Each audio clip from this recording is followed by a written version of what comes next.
Hey you, remember this scene in The Phantom Menace? Roll tape. With your permission, my master, I have encountered a vergence in the Force. A vergence, you say? Located around a person? A boy. What is a vergence in the Force? Let's talk about it.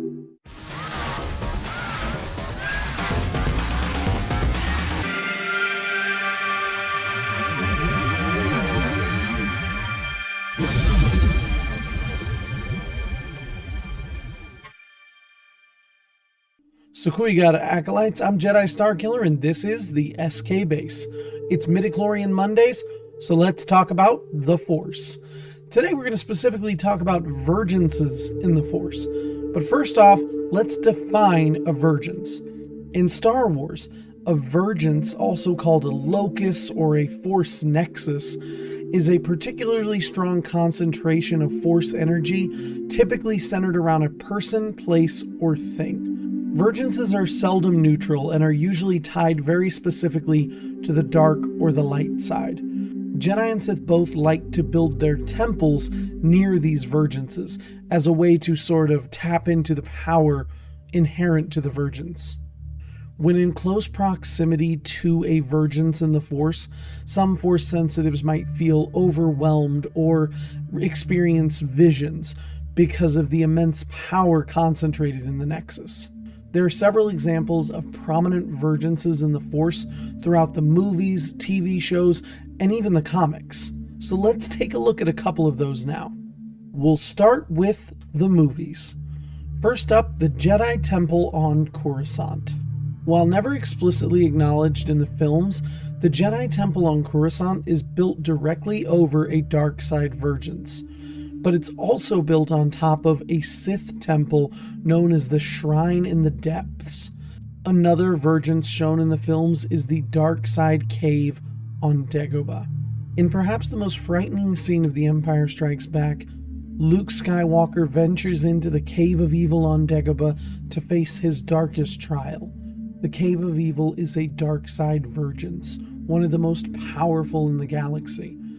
This vergence is part of the reason that Yoda chose Dagobah as the place to spend his exile. The power of the vergence hid his own power, so that he couldn't be sensed by the Emperor. The cave would later be destroyed by Kylo Ren after he and Supreme Leader Snoke ventured to Dagobah for a trial of sorts of their own. Similarly to Luke's trial on Dagobah, the Mirror Cave on Ahch-To is also a dark side vergence. Since Ahch-To was home to the first Jedi Temple, we can theorize that perhaps the Mirror Cave was part of the original trials testing the first Jedi. But that's just a theory. And the last vergence we see in the films is in The Rise of Skywalker on the planet Exegol. The surface of Exegol was plagued with large, dangerous fissures that the Sith Eternal cultists believed hid a powerful dark side vergence beneath the surface. The Clone Wars and Star Wars Rebels introduce us to a few more vergences in the Force. On the planet Deveron, the Jedi Temple there was built over a light side vergence. In Clone Wars, we see Savage Opress storm this temple, and it's also mentioned by Seer Junda in Jedi Fallen Order.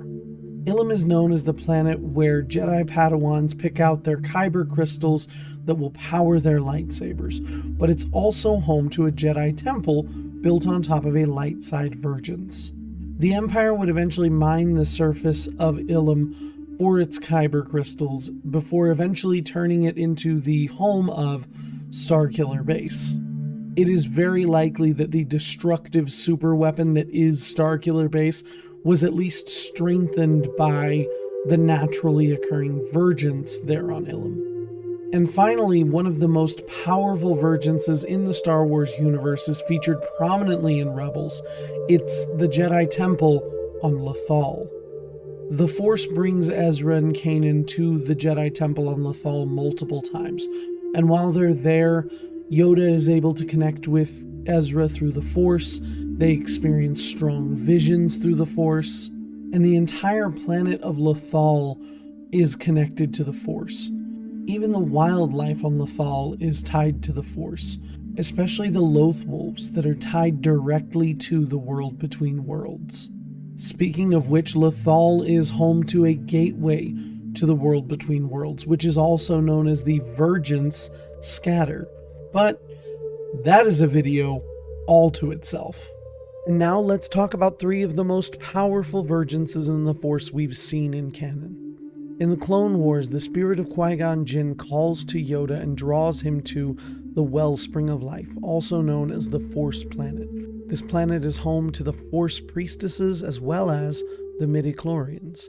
It is so tied to the light side of the Force that it's even speculated this might be where all life springs from. In the end, the true secret of immortality was tied to the Wellspring of Life and to this Vergence. In the Clone Wars, we also visit the planet Mortis. Mortis is not a simple Vergence, but rather the fulcrum of the Force and the universe itself, the center point around which they turn. Mortis is home to only 3 intelligent beings, the Ones, or the Mortis gods, the Father, the Son, and the Daughter. Each one of them is inexplicably tied to an aspect of the Force or the Force itself. Mortis was tied not simply to the light or the dark side of the Force, but rather to the cosmic Force itself. And finally, there's Anakin Skywalker himself. In The Phantom Menace, Qui-Gon Jinn describes Anakin as having the highest concentration of midichlorians in any life form ever, even more than Master Yoda.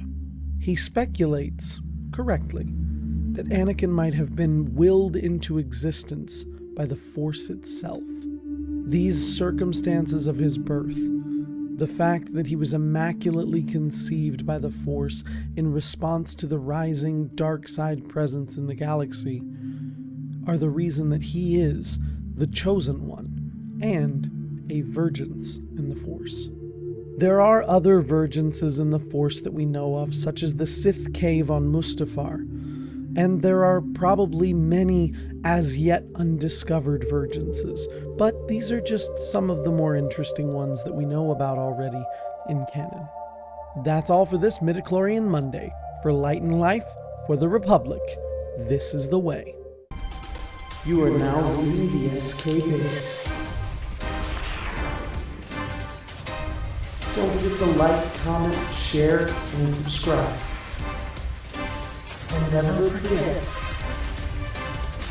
the Force will be with you, always.